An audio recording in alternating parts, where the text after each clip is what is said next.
जय हिंद एवरीवन। आज की वीडियो है हमारी एडवर्ब का पार्ट 2।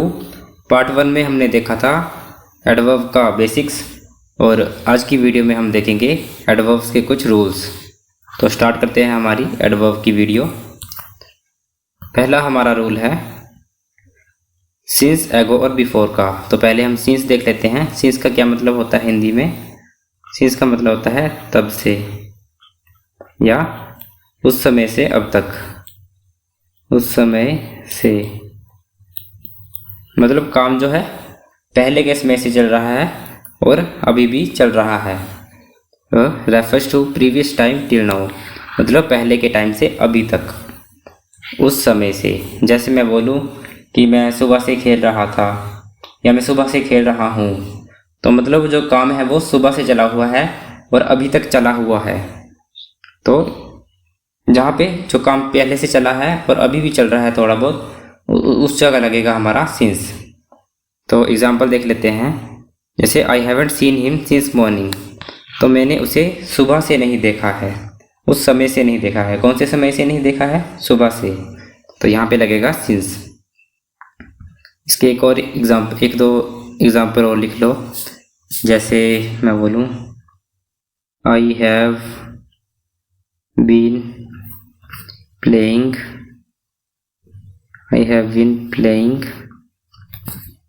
cricket since morning, मतलब मैं सुबह से क्रिकेट खेल रहा हूँ। सुबह से किसने दी? सिंस मॉर्निंग ने। एक और एग्जाम्पल लिख लेते हैं। He has been working here since 2010। इसका मतलब है कि वो 2010 से यहाँ काम कर रहा है। तो काम कब चल रहा था? 2010 से, और अभी भी कर रहा है वो। तो यहाँ पे क्या यूज़ होगा? सिंस। और सिंस का एक और मतलब भी होता है। सिंस का एक और मतलब होता है रीज़न देने के लिए या कारण देने के लिए, रीज़न के लिए। सिंस का एक और मतलब भी होता है कारण के लिए। तो जैसे मैं बोलूँ Rahul get this job since he needed money. तो इसका क्या मतलब बना कि राहुल ने वो काम किया, क्यों? क्योंकि उसे पैसों की ज़रूरत थी। तो यहाँ पे सिंस ने जो है वो क्यों का काम किया? बिकॉज का काम किया। यहाँ पे हम ऐसे लिख दें कि Rahul did this job because he needed money, तो भी ठीक होगा।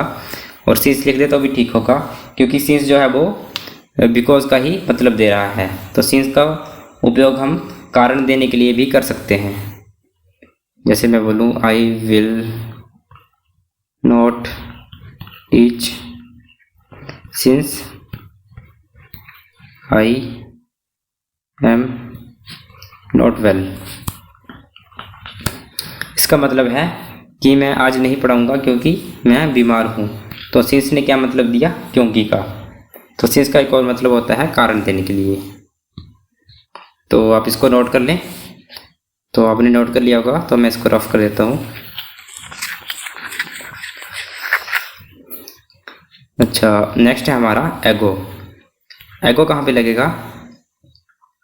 एगो का मतलब होता है पहले period of time before present dating backwards, मतलब अभी से कुछ टाइम पहले, कुछ टाइम पीरियड पहले, कुछ समय अवधि पहले। तो एगो का मतलब होगा पहले, और इसमें टाइम भी आएगा, कितना टाइम पहले, कितना टाइम पहले। जैसे एग्जाम्पल है his father died 2 years ago, तो उसके फादर की जो डेथ है वो 2 साल पहले हो गई। उसके फादर जो है 2 साल पहले मर गए। तो एगो का मतलब, एगो का यूज़ होगा जहाँ पे टाइम दिया होगा 1 साल पहले, 2 साल पहले, 10 साल पहले, 100 साल पहले, और पहले की बात होगी। तो वहाँ पे एगो का मतलब यूज़ होगा। जैसे मैं बोलूँ I met him a year ago, इसका मतलब हुआ कि मैं उसे 1 साल पहले मिला। और इसमें एक ऐसे आप याद भी रख सकते हैं कि हैगो के साथ हमेशा पास्ट इंडेफिनिट टेंस होगा, पास्ट इंडेफिनिट, क्योंकि वो डेफिनेट टाइम को बता रहे हैं। पहले ईयर एगो डेफिनेट टाइम है, वैसे ही 10 ईयर्स एगो, तो पास्ट इंडेफिनिट यहाँ पे टेंस यूज़ होगा हमेशा एगो के साथ। इसको आप याद रख लें, और आगे इसको हम टेंसेज में भी करेंगे, तो अभी आपको इसकी चिंता करने की ज़रूरत नहीं है। तो एगो का मतलब होगा कुछ टाइम पहले, और टाइम पीरियड भी आपको दिया होगा। नेक्स्ट है हमारा, जब टाइम पीरियड नहीं दिया होगा वहाँ पे बिफोर, बिफोर का मतलब भी पहले ही होता है, पहले। बिफोर का मतलब है किसी चीज़ से पहले, जैसे I have never seen him before, मैंने उसे पहले कभी नहीं देखा, तो यहाँ पे आ गया पहले। बिफोर का मतलब हो गया पहले। जैसे मैं बोलूँ I have never prepared for HP police exam before. तो यहाँ पे क्या बोला कि मैंने कभी HP पुलिस का एग्ज़ाम के लिए प्रिपरेशन नहीं की पहले, मैंने कभी पहले HP पुलिस एग्ज़ाम की प्रिपरेशन नहीं की। तो यहाँ पे बिफोर का मतलब हो गया पहले। तो नेक्स्ट देखते हैं हम। नेक्स्ट है क्वाइट और वेरी। क्वाइट का मतलब होता है होली या पूरी तरह से, पूरी तरह से। क्वाइट का मतलब है पूरी तरह से। जैसे मैं बोलूँ इट इज़ क्वाइट सिंपल,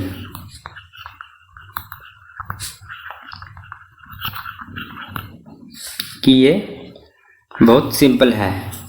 या मैं बोलूँ आई एम क्वाइट वेल, मैं पूरी तरह से स्वस्थ हूँ। तो क्वाइट ने क्या मतलब दिया, पूरी तरह से, कंप्लीटली। तो क्वाइट का मतलब होता है पूरी तरह से। ये मैं बोलूँ आर यू क्वाइट श्योर, क्या आप पूरी तरह से श्योर हो। तो यहाँ पे पूरी तरह से किसका मतलब हुआ, इसका मतलब हुआ क्वाइट का पूरी तरह से। तो क्वाइट का मतलब होता है पूरी तरह से। नेक्स्ट है हमारा वेरी। वेरी क्या करता है, convey sense of high degree. इसका मतलब हो जाएगा मतलब बहुत,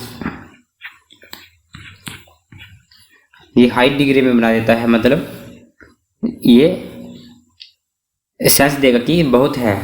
जैसे मैं बोलूँ शी इज़ वेरी क्लेवर, और मैं बोलता शी इज़ क्लेवर, मतलब वो चालाक है। मगर इसके पहले मैंने वेरी लगा दिया तो क्या बन गया कि वो बहुत चालाक है।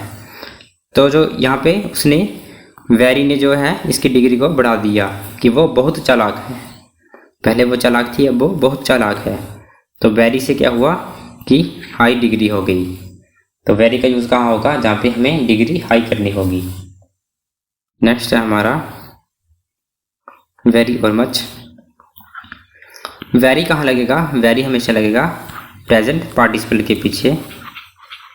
प्रेजेंट पार्टिसिपल, प्रेजेंट पार्टिसिपल कौन से होते हैं, वर्ब प्लस ING, ये आ जाएंगे हमारे प्रेजेंट पार्टिसिपल। और मच कहाँ लगेगा, यहाँ पे गलत लिखा हुआ है, ये लगेगा पास्ट पार्टिसिपल के साथ। तो मच लगेगा हमारा पास्ट पार्टिसिपल के साथ। पास्ट कौन कौन से होते हैं, जैसे वर्ब प्लस ED, ये मेनली ज़्यादातर यही पास्ट पार्टिसिपल होते हैं।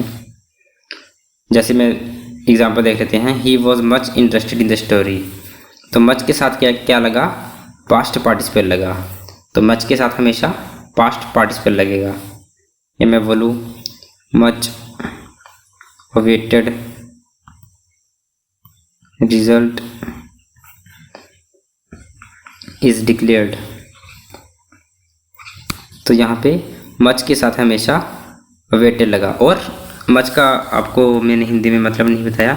मच का मतलब होता है, जैसे वेरी का मतलब था बहुत, वैसे ही मच का मतलब भी बहुत है, पर ये लगेगा हमेशा पास्ट के साथ, और वेरी लगेगा प्रेजेंट पार्टिसिपल के साथ।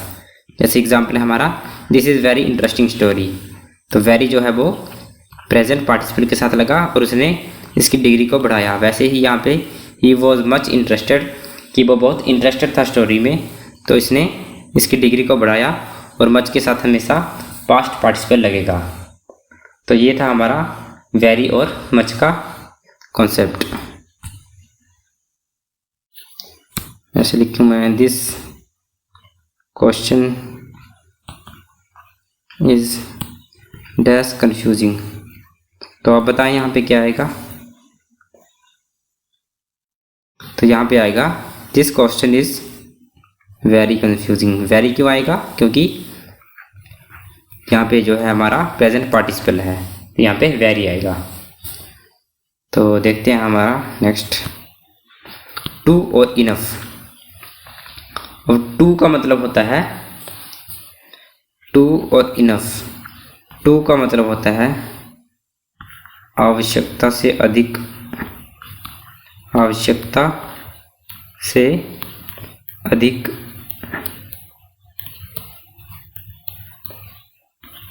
और इनफ का मतलब होता है जितना आवश्यक है।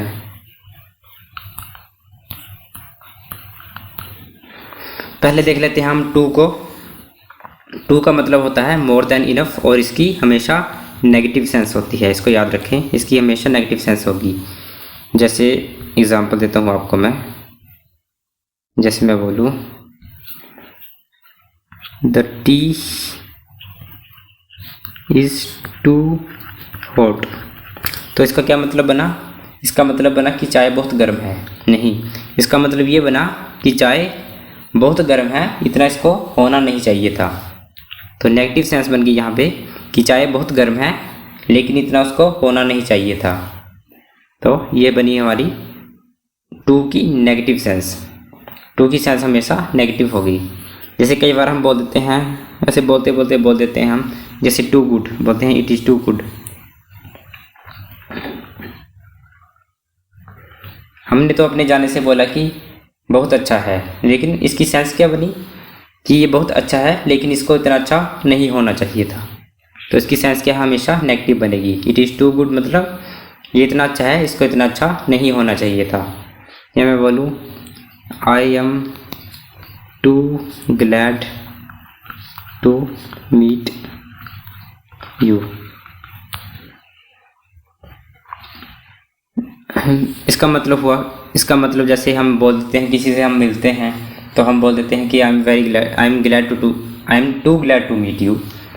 तो ये जो सेंटेंस है वो अपने आप में गलत होगा, क्योंकि इसका मतलब क्या बना कि मैं आपसे मिलकर खुश हूँ लेकिन मुझे इतना खुश नहीं होना चाहिए था।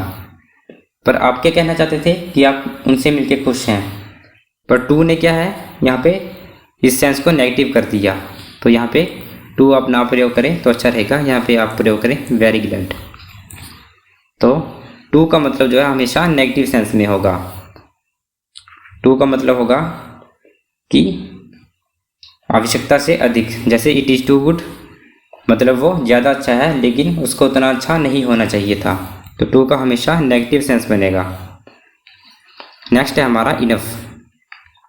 इनफ का मतलब होता है proper limit has been reached, it has positive sense. मतलब जो लिमिट है हमारी, जितना हमें चाहिए, जितना आवश्यक है उतना है, उतना वो प्रेजेंट है।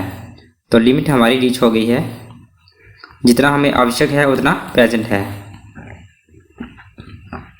और इसकी सेंस जो है हमेशा पॉजिटिव होगी। जैसे योर पे is good enough for your work, कि जो आपकी सैलरी है वो आपके काम के बराबर है, इनफ, गुड इनफ है। या आपकी जो पे है आपकी जो आपके काम के बराबर है। या मैं बोलूँ I have money enough to buy the cycle, bicycle. तो इसका मतलब क्या बना कि मेरे पास उतना पैसा है जितने में एक साइकिल आ जाएगी। तो इनफ का क्या मतलब बना कि उतना है जितना हमें चाहिए था, उतना पैसा हमारे पास है जितना हमें चाहिए था। तो इनफ की पॉजिटिव सेंस बनती है और साथ में इसका मतलब होता है कि जो लिमिट है वो हम पहुंच चुके हैं, लिमिट पे हैं हम, जितना आवश्यक है उतना हमारे पास है। तो ये हो गया हमारा टू और इनफ का कॉन्सेप्ट। नेक्स्ट है हमारा हार्डली। हार्डली का मतलब होता है, हार्डली का हिंदी में मतलब होता है मुश्किल से। कई बार हम बोलते हैं कि मुश्किल से तुम्हारे पास 1 रुपया है, तो इसका मतलब हुआ मुश्किल से। हार्डली का मतलब हुआ मुश्किल से। हार्डली मीन्स वेरी लिटिल या फ्यू, या इट मीन्स वेरी सेल्डम और विद डिफ़िकल्टी, मतलब मुश्किल से। जैसे मैं बोलूँ आई हैव, ये लिखा तो है I have hardly any money, कि मेरे पास मुश्किल से कुछ पैसे हैं। तो इसका मतलब हुआ कि मुश्किल से मतलब थोड़े से पैसे हैं मेरे पास, तो हार्डली का मतलब हुआ मुश्किल से। वैसे ही I hardly ever go out, मैं मुश्किल से कहीं बाहर जाता हूँ। I hardly ever go out, मैं मुश्किल से कहीं बाहर जाता हूँ। तो हार्डली का मतलब हुआ मुश्किल से। I can hardly see the mark, मुझे मुश्किल से वो मार्क दिख रहा है। तो हार्डली का मतलब हो गया मुश्किल से। या मैं बोलूँ I hardly no anybody in the city, कि मैं शहर में मुश्किल से किसी को जानता हूँ। तो हार्डली का मतलब हो गया मुश्किल से। नेक्स्ट है हमारा बेयरली। बेयरली का भी सेम ही मीनिंग होता है मुश्किल से। ये जो 3 वर्ड हैं हार्डली, बेयरली और स्कैर्सली, ये दोनों एक दूसरे के सिनोनिम ही हैं। स्कैर्सली तो इसका मतलब होता है no more than and is often use with adjective such as enough and sufficient. ये ज़्यादातर जो हमारे एडजेक्टिव हैं इनफ और सफिशिएंट, इनके साथ यूज़ होता है बेयरली। बेयरली का भी मतलब होता है कुछ, मतलब होता है इसका कुछ, या बोल सकते हैं थोड़ा, ये बोल सकते हैं मुश्किल से। जैसे he had barely enough to eat for the day, उसके पास मुश्किल से कुछ है खाने के लिए। तो बेयरली का मतलब हो गया मुश्किल से। या बोलूँ ही वॉज बेयरली 13, कि वो मुश्किल से 13 साल की आयु का था। तो ही वॉज बेयरली 13, तो मुश्किल से वो 13 साल का था। तो बेयरली का भी सेम ही मीनिंग है। नेक्स्ट है हमारा स्केर्सली। इसका भी सेम ही मीनिंग होता है और used almost in the same sense as hardly, मतलब हार्डली की तरह इसका भी सेम ही सेंस होता है। जैसे I can scarcely see that, मैं मुश्किल से उसे देख पा रहा हूँ। तो I can scarcely see that. या आई स्केर्सली एवर गो आउट, मैं मुश्किल से बाहर जाता हूँ। तो स्केर्सली का मतलब होता है मुश्किल से।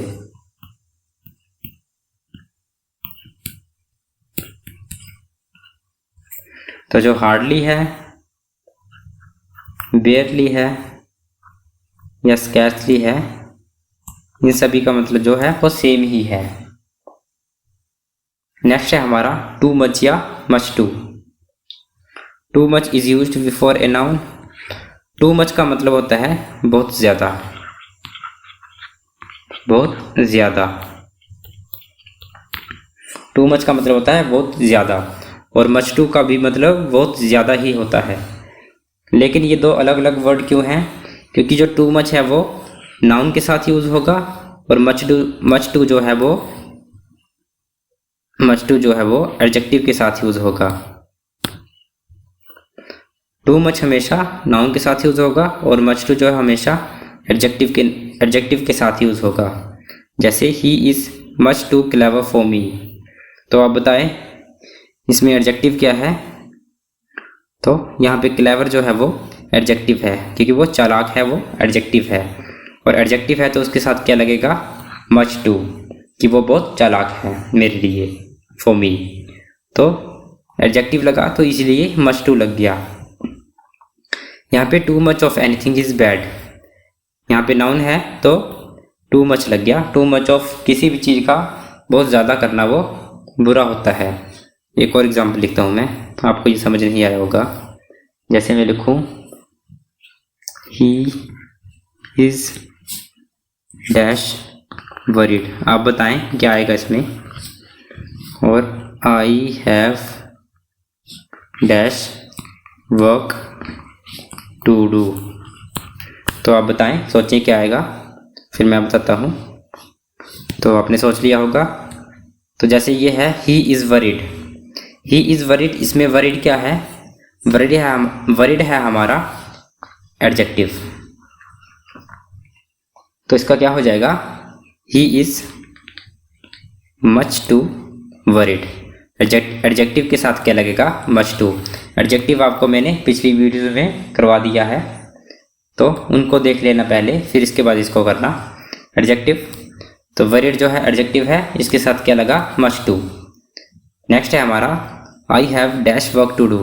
तो वर्क यहाँ पे क्या आ गया? नाउन। वर्क यहाँ पे नाउन आया, तो नाउन के साथ क्या लगेगा? क्या लगेगा नाउन के साथ? Too much.